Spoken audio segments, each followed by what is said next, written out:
ইসরায়েলের পণ্য বয়কট করা উচিত কি না? অবশ্যই উচিত। কেন উচিত সেই বিষয়গুলো আমরা জানি। ইসরায়েল একটি ইহুদি সন্ত্রাসী রাষ্ট্র, জঙ্গি রাষ্ট্র, যারা মুসলমানদের প্রতিনিয়ত কিভাবে ক্ষতি করবে, হত্যা করবে, তাদেরকে ধ্বংস করবে, কিভাবে তাদেরকে দমিয়ে রাখা যায়, কিভাবে তাকে শব্দহীন করে দেওয়া যায়, এই প্রচেষ্টায় সমস্ত ইহুদিবাদরা এক হয়ে মুসলমানদের বিরুদ্ধে চক্রান্ত করে।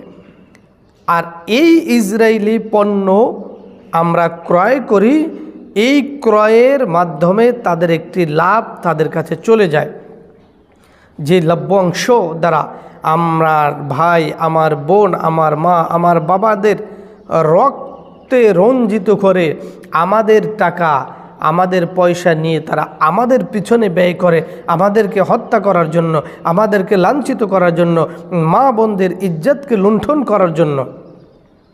এজন্য ইসরায়েলি যত পণ্য আছে, মুসলমানদের এখন ওয়াজিব হয়ে গিয়েছে যে প্রত্যেক মুসলমান এই শপথ করা, বিধর্মীদের, ইসরায়েলের বিশেষ করে কোনো ধরনের পণ্য আমরা ক্রয় করব না। এখন কথা হলো, যদি আমরা ইসরায়েলি পণ্য ছাড়া কোনো পণ্যই না পাই না, এটা এ ধরনের কত প্রশ্নই আসে না। কারণ ইসরায়েলে যে সমস্ত পণ্য আছে এর বিকল্প বাংলাদেশে অনেক পণ্য আছে। হয়তো বা এরকম হতে পারে দুই একটি না থাকতে পারে। এই দুই একটি না থাকলে কি আসে যায়? দুই একটি যখন সাবান একটা ছিল তখন দুনিয়ার মানুষ চলছে না।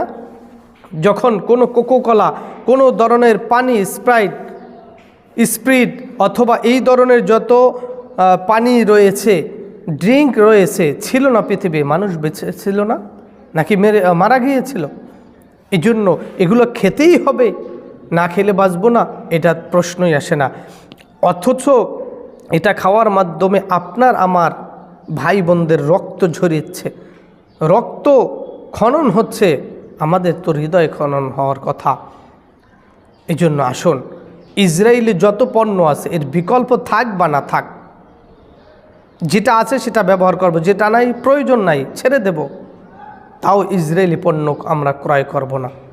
আসুন এই প্রতিজ্ঞাবদ্ধ হই যে আমরা মুসলমান, আমরা চাই না আমাদের টাকা দিয়ে আমাদের মুসলমান ভাইদের আঘাত করুক। এই জন্য ইসরায়েলি পণ্য বয়কট করা শুধুমাত্র এখন দায়িত্ব না, আপনার উপর আমার উপর ওয়াজিব হয়েছে।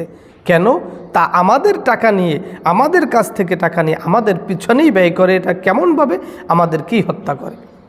এর জন্য আসুন আমরা ইসরায়েলি যত পণ্য আছে সকলে প্রতিজ্ঞাবদ্ধ হই, একমত হই যে আমরা কখনো ইসরায়েলি পণ্য গ্রহণ করব না।